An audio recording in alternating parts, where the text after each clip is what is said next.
Good morning student. आज मैं class 7 कहानी राख की रस्सी पार्ट 3 ये आपको अपने शब्दों में मैं कहानी सुनाऊंगी, मगर इस कहानी को, इस पार्ट को आपको लाउड रीडिंग करनी है और समझना है। इस कहानी को मैं अपने शब्दों में सुना रही हूँ और इसके जो ये शब्द अर्थ हैं और उसके बाद इस कहानी से क्या शिक्षा मिलती हमें वो भी मैं आपको अपने शब्दों में बताती हूँ। राख की रस्सी आप सभी जानते हैं, जो चूल्हे पे हम खाना बनाते हैं चूल्हे में, तब हम जो भी लकड़ी जलाते हैं उस लकड़ी से जलने के बाद जो पदार्थ होता है उसको हम राख कहते हैं। तो इस कहानी का नाम है राख की रस्सी। अब राख की रस्सी कैसी होती है, कहानी कैसी है, ये हम आप ध्यान से इस सुनेंगे। एक मंत्री था, वो था लोनपो गार उसका नाम था। वो तिब्बत का रहने वाला था। वो ऐसा मंत्री था कि लोग उसकी बहुत ही तारीफ करते थे, क्योंकि वो बहुत ही चतुर था और हाजिर जवाबी था। यानी हाजिर जवाब मतलब तुरंत जो भी जवाब है उसका तुरंत उसके पास, जो भी प्रश्न है उसका उसके पास तुरंत जवाब हुआ करता था। इसको बोलते हैं हाजिर जवाब। कैसा भी प्रश्न हो, वो प्रश्न पूछते ही उसके पास तुरंत जवाब रहता था। तो वो चतुर भी था, ऐसा मंत्री था वो। मगर उसका जितना वो चतुर था, जितना होशियार था, उतना ही उसका बेटा बहुत ही सीधा साधा भोला था। तो वो अपने बेटे को काफी परेशान हो चुका था कि ये चतुर कब बनेगा, चालाक कब बनेगा, कब दुनियादारी सीखेगा, कि ऐसे ही भोला बना घूमता रहेगा। वो एक दिन क्या किया, उसने अपने बेटे को, जो भोला वाला था, उसको शिक्षा देने के लिए, यानी कि वो चतुर और होशियार बन जाए, उसने मंत्री ने अपने बेटे को 100 भेड़ें दी और 100 भेड़ें दे करके ये कहा कि आप इनको शहर लेके जाओ और इनसे इनको ना तो मारना है और ना ही बेचना है, और बिना मारे इन भेड़ों को और बिना बेचे आपको शहर से 100 जौ के बोरे खरीद कर लाने होंगे। बेटा शहर की तरफ रवाना कर दिया उस बेटे को कि इस तरह से समझा के कि मैं तुम्हें 100 भेड़ दे रहा हूँ। वो शहर को चला तो गया, शहर पर वो सोचता रहा कि मेरे को कैसे मैं 100 बोरे जौ के लेके आऊँगा। जौ मतलब गेहूँ जिसमें से निकलता है, उससे पहले की जो स्थिति होती है उसको जौ बोलते हैं, उसके अंदर गेहूँ होता है। यानी कि 100 बोरे होने चाहिए जौ के। तो वो बहुत सोचने लगता है और शहर में किसी सड़क के किनारे बैठ जाता है और वो सोचने लगता है। उस एक अचानक एक लड़की आती है और उस लड़के को बैठा देख कर के कहती है, ऐसे कैसे गुमसुम और चुपचाप बैठे हो तुम।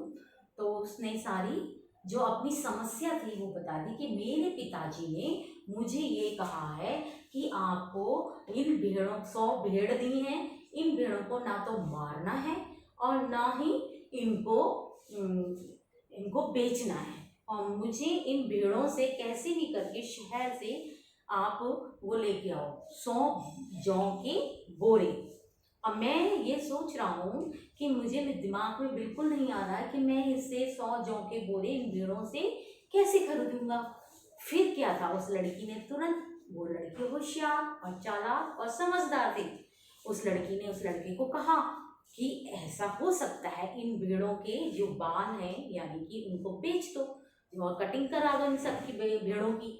और भेड़ों के बालों से आपको पता है ऊन बनती है, तो वो भेड़ों के जितने भी बाल थे उनको कटवाती है और उनको बेच देती है, और बेचने के बाद जितना भी पैसा आता है वो 100 जौ के बोरे उसको खरीद कर दे देती है। और वो बड़ा खुशी खुशी अपने पिता के घर जाता है। तो वो जो पिता है वो बहुत खुश हो जाते हैं यानी कि वो ज़्यादा इतने खुश नहीं होते, वो सोचते हैं ले आया होगा किसी तरीके से भी। और उसने ये भी कहानी बता दी कि मैंने तो ऐसे ऐसे, मुझे एक लड़की मिली, उसने मुझे एक तरीका बताया और उस तरीके से मैंने उस भेड़ों के बाल काट दिए और बाल काटने के बाद जो भी पैसा मिला बेच दिया उन बालों को, पैसा मिला तो मैंने 100 जौ के बोरे खरीद लिए।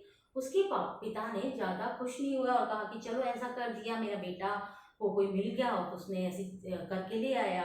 मगर उन्होंने फिर दोबारा से कहा कि अब की बार फिर से तुम लोग जाओ और 100 जौ के बोरे वापस लेके आने हैं तुम्हें, और इस 100 भेड़ लेके जाओ शहर, और तुम्हें इस तरीके से वापस से 100 जौ के बोरे लाने। अब की बार भी आपको ना तो भेड़ों को मारना है और ना ही भेड़ों को बेचना है और ना ही कुछ करना है। वैसे जो बाल कटिंग वाली भेड़ें थी वो वापस से उस लड़के को दे दी शहर ले जाने के लिए।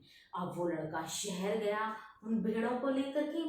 तो क्या हुआ, अब वो सोचने लगा फिर उसी जगह बैठ करके कि कहा अब क्या होगा, अब तो ऐसा है कि ये तो बहुत बड़ा वो हो गया कि मैं कैसे करूँगी, कैसे करूँगा।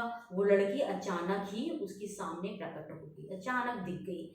तो उसने कहा अब की बार तो मेरे पिता ने ऐसे ऐसे कहा है कि अब की बार ना तो इन भेड़ों को मारना है और ना ही बेचना है और 100 जौ के बोरे खरीदने।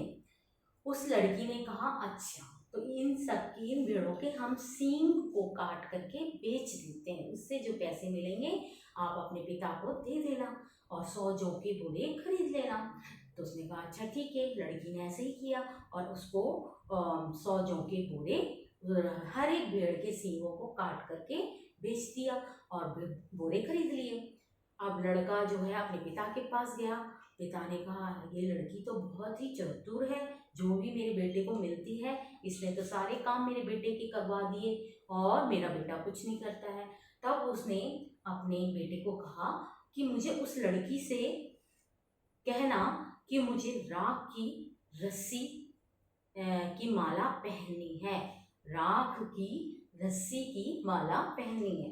फिर क्या था, वो लड़का गया शहर की तरफ तीसरी बार और उस लड़की से कहा कि मेरे पिता जो हैं वो राख की रस्सी की माला पहनना चाहते हैं, तो और तुमसे मिलना भी चाहते हैं। अब लड़की जो थी उसने कहा चलो मैं तुम्हारे पिता से मिलती हूँ।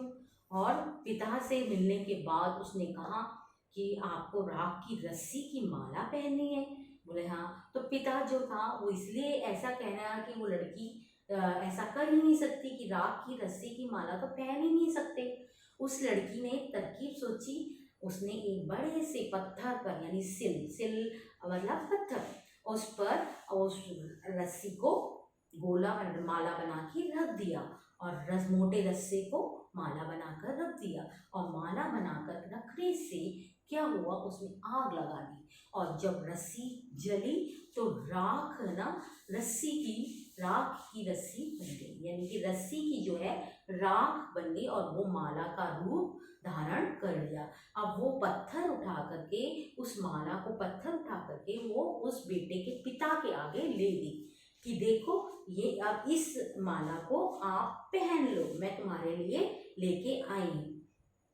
जब रस्सी जल जाती है तो वो जिस तरीके से जलती है तब वो माला की तरह रखी हुई थी तो माला की तरह ही जल गई, तो राख की रस्सी बन गई। अब राख की रस्सी बनते ही वो उसके पिता के पास ले गई। पिता ने कहा ओहो, ये रस्सी की तो जैसे उठाऊंगा वैसे ही ये टूट जाएगी क्योंकि ये राख की रस्सी है। उसने कहा ये लड़की तो बड़ी चतुर है और इसने तो मेरे सारे काम बनवा दिए हैं, मेरे बेटा तो भूला का भूला ही है, क्यों ना मैं इस लड़की की शादी मेरे लड़के से कर देता हूँ ताकि वो उसको भी समझदार और होशियार और चालाक बना देगी।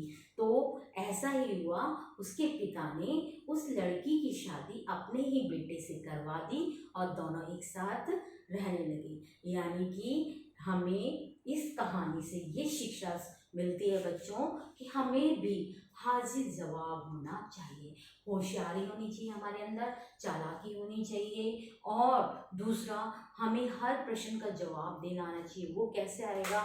हम हर विषय को, प्रत्येक विषय को अच्छी तरह से पढ़ेंगे और ज़्यादा से ज़्यादा ज्ञान जो है हमारे दिमाग में रहेगा, और हम बड़ों का कहना मानेंगे, जैसा वो कहते हैं वैसा करेंगे, तो हम होशियार, समझदार और चालाक बन जाएंगे। और हम कहीं भी किसी भी देश में निकलेंगे, घर से बाहर निकलेंगे, तो हमें कोई भी असुविधा नहीं होगी, और हाँ, हम डरेंगे भी नहीं। तो इस कहानी को पढ़ना है आपको और समझना है, और चित्र सहित शब्दार्थ करने, चित्र बनाकर शब्दार्थ भी करने हैं, और मैं इसके प्रश्न उत्तर आपको रिटर्न होमवर्क में दूंगी जो करने होंगे। Thank you.